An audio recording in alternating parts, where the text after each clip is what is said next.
Kidieny ma yowuoyi orem yudo otiko tuke mag pinje mangima tuke mag manyo otiko manobagi e piny mar Zimbabwe.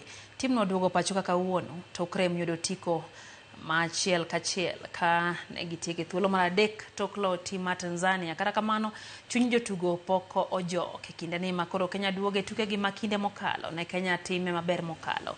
Tim mar Zimbabwe gi Namibia biro ting'o nying pinje mag Afrika e tuke mag pinje duto ma biro bagi e piny mar Sri Lanka e kind dwe mar 2 gi 3 higa manyien.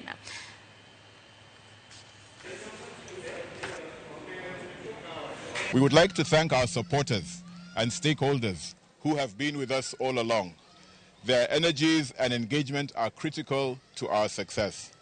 However, today we welcome home our team from Zimbabwe and congratulate them on their performance. We had some fantastic performances. Our senior boys played extremely well. We had some fantastic performances from Rakep Patel.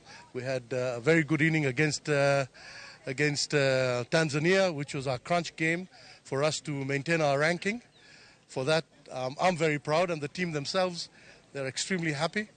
And we hope that as things get better, we prepare a lot better, and hope that when the next qualifiers come, we will be at the World Cup.